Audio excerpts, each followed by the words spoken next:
Bonjour et bienvenue dans cette nouvelle vidéo du thème 1, les édifices ordonnés, les cristaux.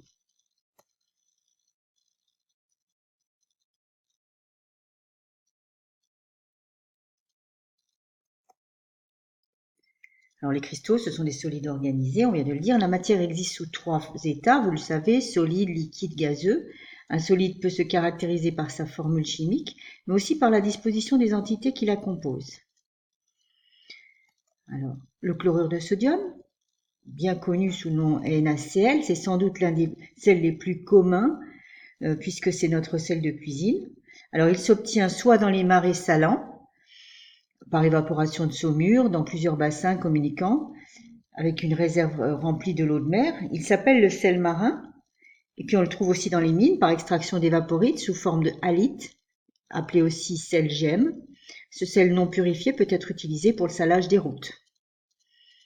Alors, à l'échelle microscopique, le chlorure de sodium forme un cristal ionique composé des ions Na+, et Cl- dans une maille cubique. À l'échelle nanométrique, les ions sont modélisés par des boules indéformables qui se touchent entre elles, et afin de mieux les visualiser, on utilisera des fois des petites boules. Et là, vous voyez qu'à partir d'une maille élémentaire, si on l'étend la maille dans tous les sens, on obtient finalement la géométrie du cristal. Donc, la maille comporte ici un ion sodium à chacun des sommets du cube et au centre de chacune des 6 faces du cube, et un ion chlorure sur le milieu de chacune des 12 arêtes du cube et au centre du cube. Donc, la disposition dans l'espace des atomes d'une structure cristalline peut se faire de multiples façons. Cet agencement dépend des propriétés microscopiques du cristal, comme la masse volumique et la compacité. Dans les différentes structures, on étudiera seulement, et on va le voir, 2 structures particulières qui sont la structure cubique simple. Donc déjà, on partira seulement d'une forme cubique, mais la simple. Donc en l'occurrence ici, on le voit, on a seulement des entités qui sont sur les sommets.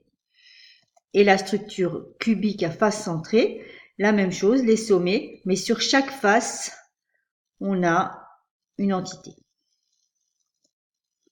Alors, une des caractéristiques importantes dans ce cas-là, quand on étudie un cristal, c'est ce qu'on appelle la multiplicité de la maille. C'est-à-dire combien on va compter d'atomes dans chaque maille.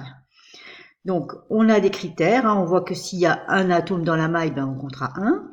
Si c'est sur une face, donc c'est partagé entre 2 mailles, 1/2. Si sur les arêtes, c'est partagé sur 4, 1/4. Et si c'est sur les sommets, c'est partagé par 8 autres mailles, et c'est 1/8.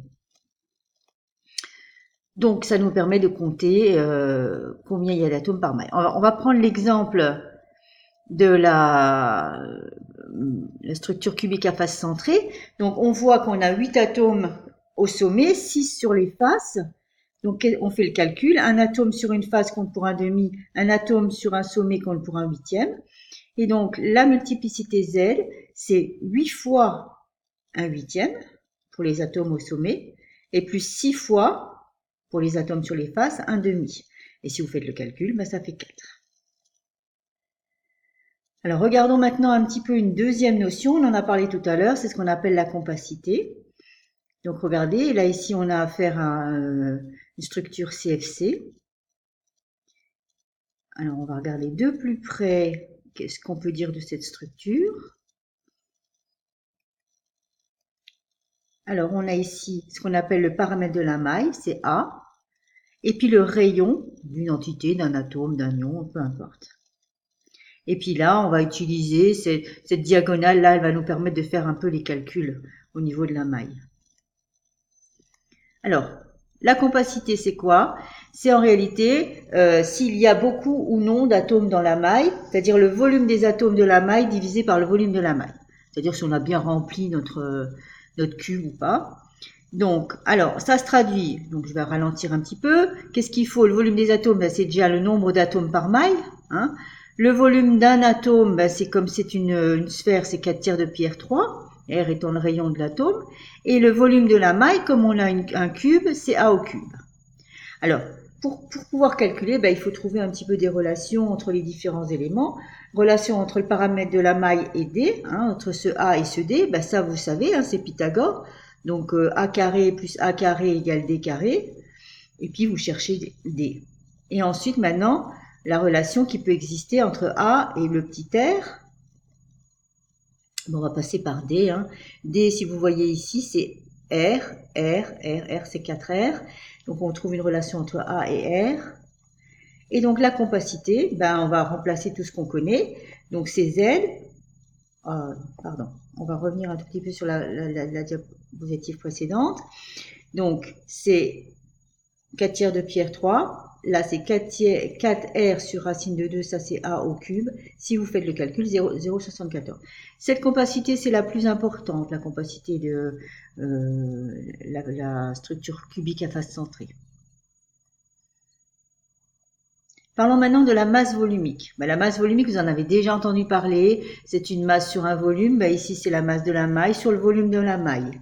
Et la masse de la maille, c'est quoi?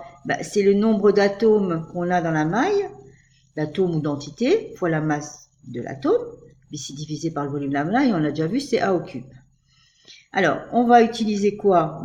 Toujours, ici Z, mais ici, on va prendre la masse d'une mole d'atome, puisque ça, on l'obtient très facilement dans un tableau périodique, et on va diviser par le nombre d'atomes qu'il y a dans une mole, c'est-à-dire ce qu'on appelait le nombre d'Avogadro, N, qu'on vous donnera. Voilà. Alors, que faut-il retenir? Qu'un solide cristallin présente un motif élémentaire qu'on appelle la maille, qui se répète périodiquement. Une maille, elle est définie par quoi? Par sa forme. Il y en a 7. Et puis, nous, on étudiera plus particulièrement la forme cubique. La nature des entités, oui, si c'est des atomes, des ions ou des molécules. Et, important aussi, la position relative des entités. Donc, on aura des structures simples, à base centrée, à face centrée ou centrée. Donc, la multiplicité d'une maille, c'est le nombre d'entités contenues dans une maille élémentaire. La compacité mesure l'occupation du volume de la maille par les atomes. Donc, c'est volume des atomes de la maille sur volume de la maille.